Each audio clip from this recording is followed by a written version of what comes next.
ಇಂದು Bhim army Bharat ಏಕತಾ mission ಸಂಘಟನೆ ವತಿಯಿಂದ ಮನುಸ್ಮೃತಿ ಅನ್ನುವ ಹಿಂದೂ ಧರ್ಮ ಗ್ರಂಥವನ್ನು ನಾವು ಇಂದು ದಹನ ಮಾಡಿದೆವು.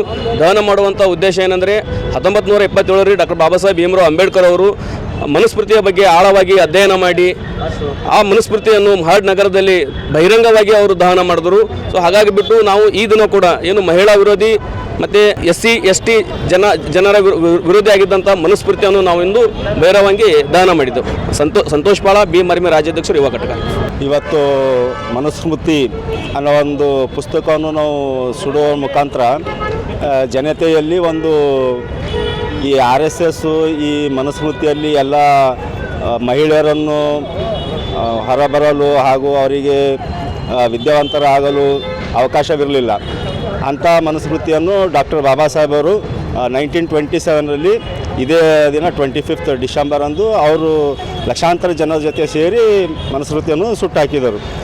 ಅದೇ ಇದರಿಂದ ಇನ್ನೂ ಅದು ಜೀವಂತವಾಗಿದೆ, ಇನ್ನೂ ಅದು ಚಾಲ್ತಿಯಲ್ಲಿದೆ ಅಂತ ಅನಿಸಿಕೆಗಳು ಇನ್ನೂ ಇದು ಜೀವಂತವಾಗಿದೆ. ಅದು ಹಾಗಾಗಿ ನಾವು ಇನ್ನು ಮುಂದೆ ನಾವು ಭೀಮ್ ಆರ್ಮಿ ಏಕತಾ ಮಿಷನ್ ವತಿಯಿಂದ ಎಲ್ಲ ಜನರಲ್ಲೂ ಅದನ್ನು ಅವ್ರದ್ದೇನು ವಿಚಾರಧಾರೆಗಳಿದೆ ಮನುಸ್ಮೃತಿಯಲ್ಲಿ ಬರೆದಂಥ ಕೆಲವೊಂದಿಷ್ಟು ಅಂಶಗಳು, ಕೆಲವೊಂದಿಷ್ಟು ಪೂರ್ತಿನೇ ಅದು ಜನರ ವಿರೋಧಿನೇ ಅದು ಗ್ರಂಥವು. ಹೀಗಾಗಿ ಅದನ್ನು ನಾವು ಜನರಲ್ಲಿ ಎಚ್ಚೆತ್ತು ಮೂಡಿಕೆಯನ್ನು ನಾವು ಮೂಡಿಸುವಲ್ಲಿ ನಾವು ಪ್ರಯತ್ನ ಮಾಡ್ತೀವಿ. ಹಾಗಾಗಿ ಇದು ನಮ್ಮದು ಇವಾಗ ಹೆಜ್ಜೆ ಸ್ಟಾರ್ಟ್ ಆಗಿದೆ. ಇವಾಗ ಸ್ಟಾರ್ಟ್ ಆಗಿದೆ. ಇನ್ನು ಮುಂದೆ ನಾವು ಇದೇ ಥರ ಕಂಟಿನ್ಯೂಸ್ ಅವ್ರು ಎಲ್ಲೆಲ್ಲಿ ಏನೇನು ಮಾಡ್ತಾರೆ, ಈ ಮನುಸ್ಮೃತಿಯನ್ನು ಏನೇನು ಲಾಗು ಇದು ಮಾಡ್ತಾರೆ ಅದಕ್ಕೆಲ್ಲ ನಾವು ವಿರೋಧ ವ್ಯಕ್ತಪಡಿಸ್ತಾ ಮುಂದೆ ಇದೇ ರೀತಿ ಅದನ್ನು ವಿರೋಧ ಮಾಡಿ ನಾವು ಹೋರಾಟ ಮಾಡ್ತೀವಿ. ಉದಯ್ ಖಣಗೆ, ಭೀಮ್ ಆರ್ಮಿ ಜಿಲ್ಲಾಧ್ಯಕ್ಷರು. ಪರಮ ಪೂಜ್ಯ ಬೋಧಿಸತ್ವ ಡಾಕ್ಟರ್ ಬಾಬಾ ಸಾಹೇಬ್ ಅಂಬೇಡ್ಕರ್ ಅವರು 1927ರಲ್ಲಿ ಇವತ್ತಿನ ದಿವಸ ಏನು ಮನುಸ್ಮೃತಿಯನ್ನು ಸುಟ್ಟಿರತಕ್ಕಂಥ ದಿನ.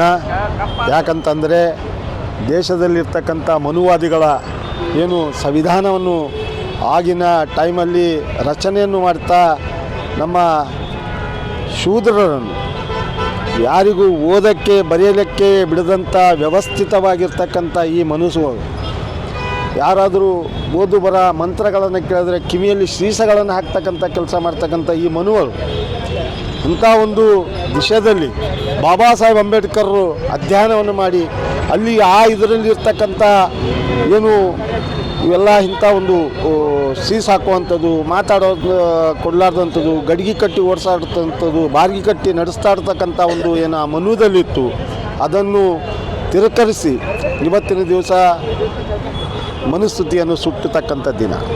ಈ ದೇಶದ ಇತಿಹಾಸದಲ್ಲಿ ಮತ್ತೆ ತಿರುಚಿ ಮರಳಿ ಮತ್ತು ಈ RSSನವರು ಮನು ಅನ್ನು ತರುವಂಥ ವಿಚಾರಗಳನ್ನು ಇಟ್ಟುಕೊಂಡು ಈ ದೇಶದಲ್ಲಿ ಅವರು ಮತ್ತೆ ರಿಪೀಟ್ ಆಗಿ ಅದನ್ನೇ ಕೆಲಸ ಮಾಡ್ತಾ ಇದ್ದಾರೆ. RSSನ್ನು ಬುಡದಿಂದ ಕಿತ್ತುವಂಥ ಕೆಲಸ ಭೀಮ್ ಆರ್ಮಿ ಭಾರತ ಏಕತಾ ಮಿಷನ್ ಮಾಡಲಿಕ್ಕೆ ಮುಂದೆ ತಯಾರಾಗಿದೆ. ಏನು ಇವತ್ತಿನ ದಿವಸ ನಾವು ಇದನ್ನು ಮಾಡಿದ್ದೀವಿ.